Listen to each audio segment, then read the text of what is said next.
नमस्कार विद्यार्थी मित्रांनो, सर्वांचं स्वागत आहे आपल्या एमपीएससी टाइम्स या यूट्यूब चॅनलमध्ये। तर आपली चालू आहे सिम्प्लिफाईडची एमसीक्यू सिरीज आणि आपण कव्हर करतोय राष्ट्रीय घडामोडी हा चॅप्टर जानेवारी 2024 ते जून 2024 एमसीक्यू फॉर्मॅटमध्ये। तर हा व्हिडिओ क्रमांक 11 आहे। याच्या आधीचे जर तुम्ही 10 व्हिडिओ बघितले नसेल तर नक्कीच बघून घ्या। जवळपास 100 प्लस तुमचे करंट अफेअर्स असतील राष्ट्रीय घडामोडीचे, ते आपण एमसीक्यू फॉर्मॅटमध्ये आपण क्लिअर केलेले आहेत। ठीक आहे, तर आता सुरुवात करूया। तर पुढे जाण्याआधी जर तुम्हाला ऑगस्ट महिन्याची ऑगस्ट 2024 ची जीके टुडेची एमसीक्यूची पीडीएफ जर मराठीमध्ये हवी असेल तर त्याची लिंक तुम्हाला व्हिडिओच्या डिस्क्रिप्शन बॉक्समध्ये मिळून जाईल। तुम्हाला हवी असेल तर तुम्ही नक्कीच घेऊ शकता। तर आता सुरुवात करूया। तर ह्या व्हिडिओ सेशनमध्ये एकूण 12 प्रश्न असतील। व्हिडिओ तुम्ही शेवटपर्यंत बघा, म्हणजे तुमची डायरेक्टली कन्सेप्ट जे आहे, हे प्रश्न उत्तरांचं विश्लेषण जे आहे त्याच्यामध्ये त्या स्वरूपात आपण पाहतोय।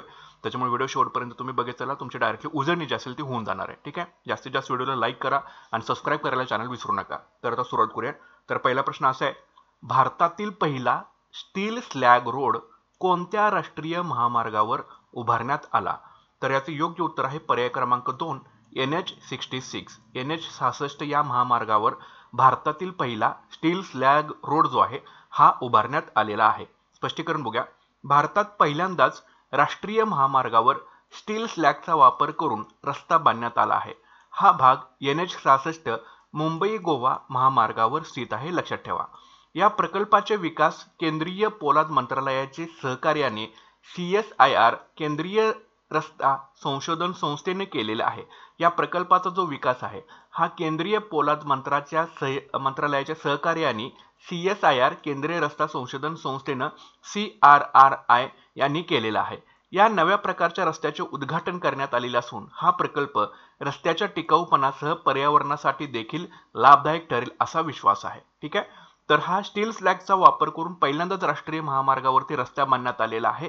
तो कुठल्या महामार्गावर बांधलेला आहे? NH66 मुंबई आणि गोवा या महामार्गावर बांधलेला आहे। या प्रकल्प जो आहे, हा जो रस्ता बांधलेला आहे, याचा विकास कोणी केलेला आहे? केंद्रीय पोलाद मंत्रालयाच्या सहकार्याने CSIR केंद्रीय रस्ता संशोधन संस्थेने जो आहे याचा विकास जो आहे हा केलेला आहे। आणि या नव्या प्रकल्पामुळे रस्त्यांच्या टिकाऊपणासह पर्यावरणासाठी देखील लाभदायक ठरेल असा विश्वास जो आहे तो व्यक्त केला जातो। तर निश्चितपणे हे तुम्ही लक्षात ठेवणं गरजेचं आहे। पुढचा प्रश्न बघा, प्रश्न क्रमांक 2, प्रसादम फूड स्ट्रीट कोणत्या शहरात आणि कधी उद्घाटन करण्यात आले? तर याचे योग्य उत्तर आहे उज्जैन, 7 जानेवारी 2024 रोजी। तर प्रसादम स्ट्रीट फूड हे उज्जैन शहरामध्ये याचं उद्घाटन केलेलं आहे। कधी केलेलं आहे? 7 जानेवारी 2024 रोजी। तर स्पष्टीकरण बघूया। 7 जानेवारी 2024 रोजी मध्य प्रदेशातील उज्जैन येथील नीलकंठ वन महाकाल लोक येथे भारतातील पहिली स्वच्छ आणि आरोग्यदायी फूड स्ट्रीट प्रसादमचं उद्घाटन करण्यात आलं, लक्षात ठेवा। केंद्रीय आरोग्य आणि कुटुंब कल्याण मंत्री डॉक्टर मनसुख मांडविया यांच्या हस्ते या फूड स्ट्रीटचं उद्घाटन झालं।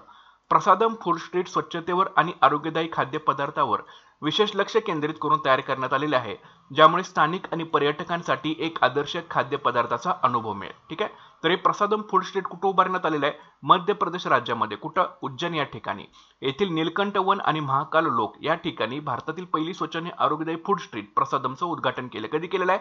7 जानेवारी 2024 रोजी। कोणाच्या हस्ते केलेलं आहे? केंद्रीय आरोग्य आणि कुटुंब कल्याण मंत्री डॉक्टर मनसुख मांडविया यांच्या हस्ते केलेलं आहे। तर हे 2-3 पॉईंट आहेत, तेवढे तुम्ही याच्यामध्ये लक्षात ठेवा। पुढचा प्रश्न बघा, प्रश्न क्रमांक 3, भारतातील उच्च शिक्षणातील नोंदणीचे एकूण प्रमाण 2030 पर्यंत किती टक्क्यांपर्यंत नेण्याचे उद्दिष्ट ठेवण्यात आलेलं आहे? तर याचे योग्य उत्तर आहे पर्याय क्रमांक 3, 50%। तर भारतातील उच्च शिक्षणातील, कुठल्या शिक्षणातील? उच्च शिक्षणातील नोंदणीचं प्रमाण नोंदणीचे एकूण प्रमाण 2030 पर्यंत 50% नेण्याचं उद्दिष्ट ठेवण्यात आलेलं आहे। तर स्पष्टीकरण बघूया। देशातील उच्च शिक्षणातील नोंदणीचे प्रमाण वाढवून 2030 पर्यंत 50% नेण्याचं उद्दिष्ट ठरवलेलं आहे। सध्या भारतात उच्च शिक्षणातील नोंदणीचे एकूण प्रमाण हे 27% आहे। केंद्रीय शिक्षण मंत्री धर्मेंद्र प्रधान यांनी 6 जानेवारी 2024 रोजी ही माहिती जी आहे ती दिलेली आहे। या उद्दिष्टामुळे देशातील शिक्षणाचं प्रमाण वाढवून अधिकाधिक विद्यार्थ्यांना उच्च शिक्षणाच्या संधी उपलब्ध होणार आहे। तर ही माहिती जी आहे ती लक्षात ठेवणं गरजेचं आहे। पुढचा प्रश्न बघूया, प्रश्न क्रमांक 4, पंजाब हे कोणत्या ॲपचा वापर करून भारतातील पहिले राज्य ठरले आहे ज्याद्वारे रस्ते अपघात प्रवण स्थळांचा नकाशा तयार करण्यात आला आहे? तर याचे योग्य उत्तर आहे मॅप माय इंडिया, म्हणजे पर्याय क्रमांक 2। तर पंजाब हे मॅप माय इंडिया ॲपचा वापर करून भारतातील पहिलं राज्य ठरलेलं आहे ज्याद्वारे रस्ते अपघात प्रवण स्थळांचा नकाशा तयार करण्यात आलेला आहे, लक्षात ठेवा। तर पंजाब ठरले पहिलं राज्य. तर पंजाब राज्य रस्ते सुरक्षासाठी मॅप माय ॲप वापरून, मॅप माय इंडिया हे जे ॲप आहे हे वापरून सर्व 784 अपघात प्रवण स्थळांचा नकाशा तयार करणारं भारतातलं पहिलं राज्य जे आहे ते ठरलेलं आहे. तर लक्षात ठेवा मॅप माय इंडिया. ठीक आहे, हे लक्षात ठेवायचं आहे. हे वापरून 784 अपघात प्रवण स्थळांचा नकाशा तयार करणारं भारतातील पहिलं राज्य ठरलं.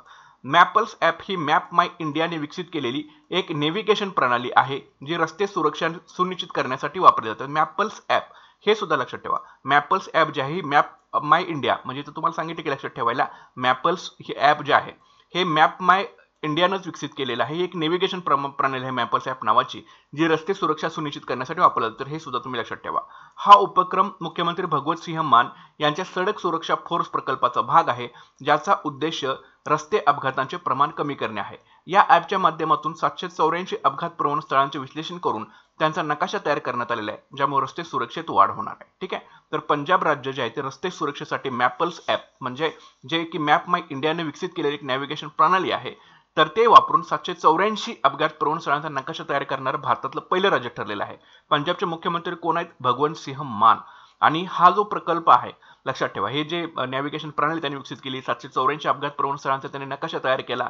हा सडक सुरक्षा फोर्स, ठीक आहे, आपण बघितलं होतं सडक सुरक्षा दल ते सुद्धा आपण पाठीमागच्या एका क्वेश्चन मध्ये बघितलेलं होतं. तर ते हा प्रकल्पाचा भाग आहे ज्याचा उद्देश आहे रस्ते अपघातांचं प्रमाण जे आहे ते कमी करणं. ठीक आहे, तर ह्या गोष्टी तुम्ही याच्यामध्ये लक्षात ठेवणं गरजेचं आहे. पुढचा प्रश्न बघूया. प्रश्न क्रमांक 5. अयोध्या विमानतळाचे नवीन नाव काय आहे आणि त्याला कोणता दर्जा प्राप्त झाला आहे? तर याचे योग्य उत्तर आहे महर्षी वाल्मिकी आंतरराष्ट्रीय विमानतळ अयोध्या धाम आंतरराष्ट्रीय दर्जा त्याला प्राप्त झालेला आहे. ठीक आहे, तर अयोध्या विमानतळाचं नवीन नाव काय आहे? महर्षी वाल्मिकी आंतरराष्ट्रीय विमानतळ अयोध्या धाम आणि त्याला कोणता दर्जा प्राप्त झालेला आहे? तर आंतरराष्ट्रीय दर्जा त्याला प्राप्त झालेला आहे. विश्लेषण बघूया. 5 जानेवारी 2024 रोजी केंद्रीय मंत्रिमंडळाने अयोध्या विमानतळाचे नामकरण महर्षी वाल्मिकी आंतरराष्ट्रीय विमानतळ अयोध्या धाम असे करण्याच्या प्रस्तावाला मंजुरी दिली. या विमानतळाला आंतरराष्ट्रीय विमानतळ असा दर्जा देण्यात आला आहे ज्यामुळे अयोध्या पर्यटनासाठी महत्त्वाचे ठरणार आहे. पंतप्रधान नरेंद्र मोदी यांनी 30 डिसेंबर 2023 रोजी या विमानतळाचे उद्घाटन केले होते. विमानतळाचे नामकरण प्राचीन भारतीय महाकाव्य रामायणाचे रचनाकार महर्षी वाल्मिकी यांच्या नावाने करण्यात आलेले आहे जे भारतीय संस्कृतीत महत्त्वाचे स्थान आहे. ठीक आहे, तर हे तुम्ही लक्षात ठेवणं गरजेचं आहे. तर महर्षी वाल्मिकी आंतरराष्ट्रीय विमानतळ अयोध्या धाम आंतरराष्ट्रीय दर्जा त्याला मिळालेला आहे, लक्षात ठेवा. पुढचा प्रश्न बघूया. प्रश्न क्रमांक 6. 2024 वर्ष कोणत्या विशेष क्षेत्रासाठी मनुष्यबळ विकास आणि अनुशासन वर्ष म्हणून घोषित करण्यात आलेलं आहे? तर याचे योग्य उत्तर आहे पर्याय क्रमांक 3 नवीकरणीय ऊर्जा स्रोत ऊर्जा क्षेत्र. तर 2024 वर्ष जे आहे हे नवीकरणीय ऊर्जा क्षेत्रासाठी मनुष्यबळ विकास आणि अनुशासन वर्ष म्हणून घोषित करण्यात आलेलं आहे. तर स्पष्टीकरण बघूया. भारतीय नवीकरणीय ऊर्जा विकास संस्था IREDA ने 2024 हे वर्ष मनुष्यबळ विकास आणि अनुशासन वर्ष म्हणून घोषित केलेलं आहे.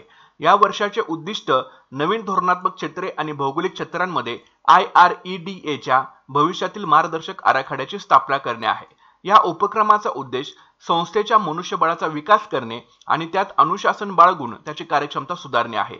IREDA पुढील विकासात नवीन क्षेत्र आणि उपक्रमांना प्रोत्साहन देण्यासाठी या वर्षाचे महत्त्व अधोरेखित करण्यात आलेलं आहे. ठीक आहे, तर निश्चितपणे लक्षात ठेवा. तर भारतीय नवीकरणीय ऊर्जा विकास संस्था म्हणजे IREDA न 2024 हे वर्ष मनुष्यबळ विकास आणि अनुशासन वर्ष म्हणून जे ते घोषित केलेलं आहे. तर हे गोष्टी तुम्हाला लक्षात ठेवणं फार गरजेचं आहे याच्यामध्ये. पुढचा प्रश्न बघा. प्रश्न क्रमांक 7. लडाख अनवेल्ड या थीमसह सांस्कृतिक देवाणघेवाण आणि पर्यटन सहकारी उपक्रम कोणत्या 2 प्रदेशांमध्ये सुरू करण्यात आला आहे?